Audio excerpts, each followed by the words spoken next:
Assalamualaikum warahmatullahi wabarakatuh. Perkenalkan, nama saya Mahyudin dari Prodi Perbankan Syariah K1D. Saya akan membahas pelajaran dinamika kelompok tentang konsep dasar dinamika kelompok. 1. Definisi dinamika kelompok.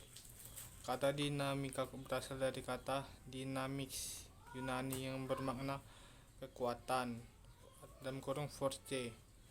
Dynamics is word or concept which refer to condition of change expressed to forces. Menurut Slamet Santoso, dinamika berarti tingkah laku warga satu secara langsung mempengaruhi warga yang lain secara timbal balik. Dinamika berarti adanya interaksi dan interdependensi antara anggota kelompok yang satu dengan anggota kelompok secara keseluruhan. Karena dapat disimpulkan bahwa dinamika ialah kedinamisan atau keteraturan yang jelas dalam hubungan secara psikologis. 2. Definisi kelompok. Ada beberapa ahli yang mendefinisikan tentang kelompok. Di antaranya yaitu Webster mengatakan bahwa kelompok adalah sejumlah orang atau benda yang bergabung secara erat dan menganggap dirinya sebagai suatu kesatuan. Yaitu menurut Jalman bahwa dinamika kelompok adalah kekuatan yang berlangsung dalam kelompok. Kekuatan tersebut bertujuan memberikan arah perilaku kelompok. 3. Hakikat dinamika kelompok. Definisi singkat dinamika kelompok dikemukakan oleh Jacobs, Harfield, dan Manson pada tahun 1994.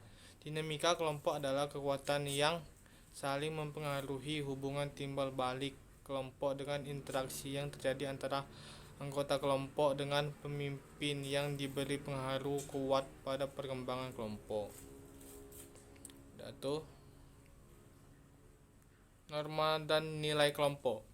Norma dan nilai kelompok berarti tata cara interaksi yang disepakati bersama mengatur sikap dan perilaku anggota dalam kelompok. Misalnya, apa yang boleh dan apa yang tidak boleh dilakukan anggota dan konsekuensinya yang akan diberlakukan sama bagi anggota kelompok yang melanggarnya.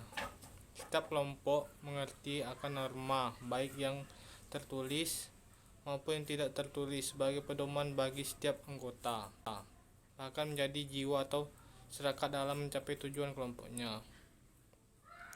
Perasaan in-group. Rasa in-group ini juga biasanya semakin kuat apabila ada tantangan saingan dari pihak luar. Maka kelompok itu akan meningkatkan perasaan in-group tersebut. Misalnya, adu lomba antar kelompok.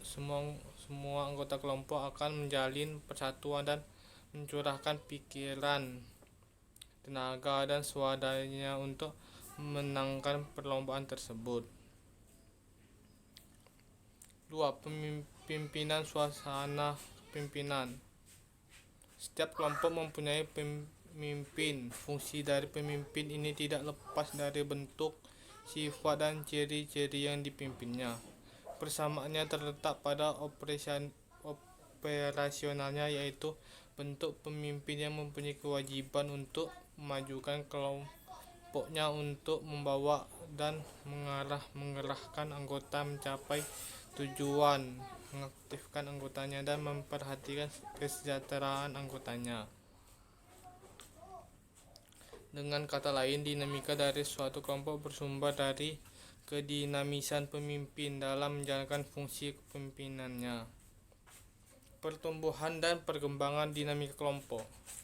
Terbentuknya kelompok karena adanya persamaan dalam kebutuhan akan kelompok, di mana individu memiliki potensi dalam memenuhi kebutuhan, dan setiap individu memiliki keterbatasan, sehingga individu akan meminta atau membutuhkan bantuan individu yang lain untuk mengatasinya. Tahap-tahap perkembangan kelompok. Model pembentukan suatu kelompok pertama kali diajukan oleh Bruce Tuckman pada tahun 1965. Teori ini dikenal sebagai salah satu teori pembentukan kelompok yang terbaik dan menghasilkan banyak ide-ide lain. Setelah konsep ini dicetuskan, teori ini memfokuskan pada cara suatu kelompok menghadapi suatu tugas mulai dari awal pembentukan kelompok hingga proyek selesai. Berikut tahap-tahapnya. 1. Pembentukan, yaitu waktu banyak dihabiskan untuk merencanakan, mengumpulkan informasi, dan mendekatkan diri satu sama lain. 2. Keributan. Pada tahap ini kelompok mulai mereka hadapi. Mereka membahas isu-isu macam masalah apa yang harus mereka selesaikan, bagaimana fungsi mereka masing-masing, dan model kepemimpinan seperti apa yang dapat mereka terima. 3. Penormaan. Terdapat kesepakatan dan konsensus antara anggota kelompok. Peranan dan tanggung jawab telah jelas. Kelompok mulai menemukan harmoni seiring dengan kesepakatan yang mereka buat mengenai aturan-aturan dan nilai-nilai yang digunakan. Pada tahap ini, anggota kelompok mulai dapat mempercayai satu sama lain, seiring dengan mereka melihat kontribusi penting masing-masing anggota untuk kelompok. 4. Pelaksanaan. Kelompok pada tahap ini dapat berfungsi dalam menyelesaikan pekerjaan dengan lancar dan efektif, tanpa ada konflik yang tidak perlu dan supervisi eksternal. Anggota kelompok saling tergantung satu sama lainnya dan mereka saling respek dalam berkomunikasi. 5. Peristirahatan. Ini adalah tahap yang terakhir di mana proyek berakhir dan kelompok membubarkan diri. Kelompok bisa saja kembali pada tahap manapun ketika mereka mengalami perubahan. Misalnya jika ada review mengenai goal ataupun ada perubahan anggota kelompok.